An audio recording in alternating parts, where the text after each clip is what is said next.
In this segment, we'll take a look at the Insert Shape tool, which is found here on the desktop. And whenever there's a triangle over a tool, if you just simply click on the tool and hold your mouse down, it will fly open to show you all of the options available for that tool. So we'll go ahead and take a look at each one of these choices. So I guess I'll just start with the Create Ellipse option.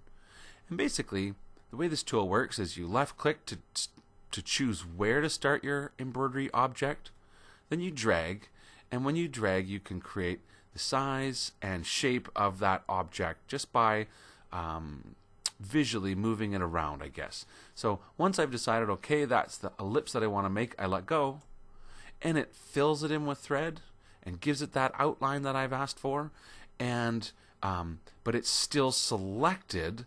And at this point in time, if I wanted to, I could take a look at the tool options. Now, I have my tool options hidden. All I have to do is mouse over the tool options to get them to show, and I think what I'm going to do is just stick the tool options on the screen so that we can see that. And so what we can find here is that there's no specific tool options for this circle or ellipse tool, but you'll see as we go through the different shapes, there may be some tool options that allow us to help, I guess, control their shapes. So to finish making this object, I just simply need to right click to let go, and now the object has been completed and it automatically comes up as selected.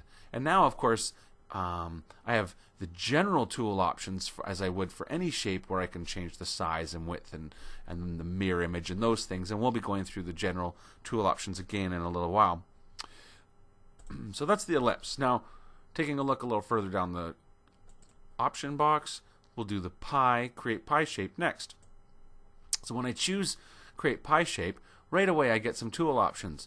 I've got my start angle and I've got my stop angle, and usually I think these are defaulted to like 90 and 360. So we'll try that to start, and then so basically when I click, the first click sets it down, then I drag a box, and when and again I can create the shape by just moving, and as long as I don't let go, I can play with this shape as much as I want. Now whenever I get a shape that I'm happy with, I just simply let go.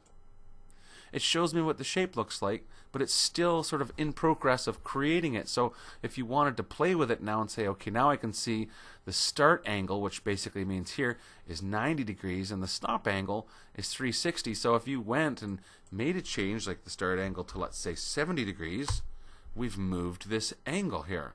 And if we choose to change the stop angle from 360 degrees, you could make it, I don't know, 270, whatever, and it's going to change the shape of your pie. So that's the, and again, right click to let go of the object. Now notice when I look at the tool options, now that I let go, I have all of the tool options. In other words, the size and the scale, and keep it proportional, mirror X, Y.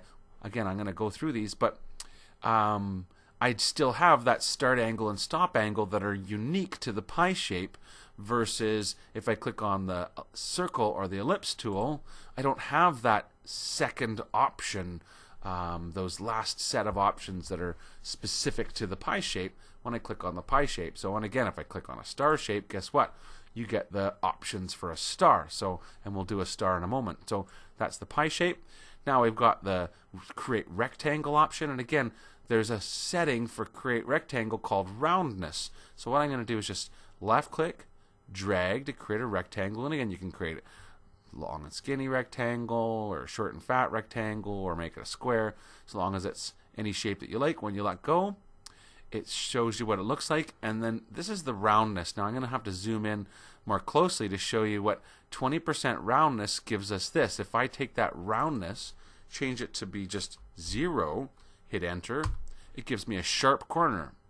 So if you the more you add the roundness, so I think I'll try, let's say 30% this time, then you can see it gives you a rounded corner. So that's the additional setting, I guess, for, or tool options for the rectangle. Now again, I'll right click to let go, and as soon as I do, the object's selected, and we still have that roundness option, but we also have all the other options, the outline settings, X, Y coordinates. So now let's see what's the next tool we can create. It's going to be create the trapezoid parallelogram. So again, once I selected it, I have to choose I have to click to start the object, and then it's just a matter of dragging the shape to be what you want.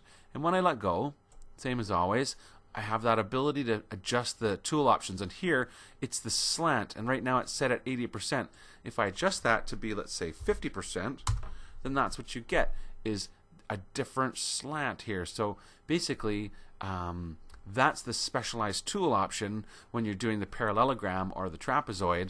And so, again, right-click to, oh, there's a checkbox here for trapezoid. Now, if I let go of that, we get the parallelogram. So that's the difference here, is the trapezoid versus parallelogram, and it was just a small checkbox that you had. And again, I can change the dimensions from 50 to, let's go back to 80.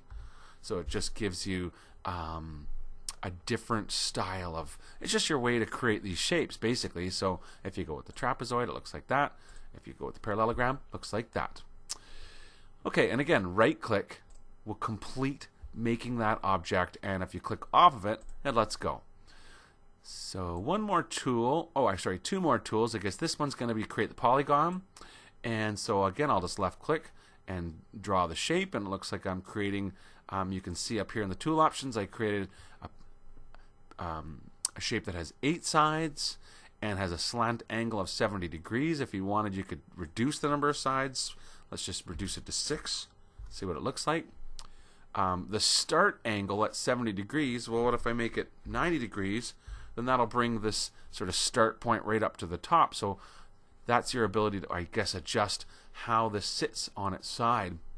And again, right-click to let go and finish it. So, yeah. Now, let's take a look at the last tool, which is the star tool. And again, I just left-click and drag to draw my star. I can control the number of rays. I can control the start angle, and I control the ray size. So let's just choose the number of rays from 6 to 5. And you see I get a different star shape. And the start angle being set at 90, well, if you make that to be, I don't know, 75, it'll rotate it a little bit for you. And if you want to choose the ray size, now maybe I'll zoom in and show you. The ray size is going to be how much this comes in, how pointy is it, I guess. So if I change that ray size, let's maybe go with, right now it's 60, so why don't we just try it at 80. And you can see that it gave a little less pointy of a star. So if I went the opposite direction and made it 40, a much more pointy star. So you can see that that's your ability to control those. And once again, right-click to let go, and left-click to just let go altogether. So that's how you create, that's the Create Shapes or Insert Shapes tool on the Design toolbar.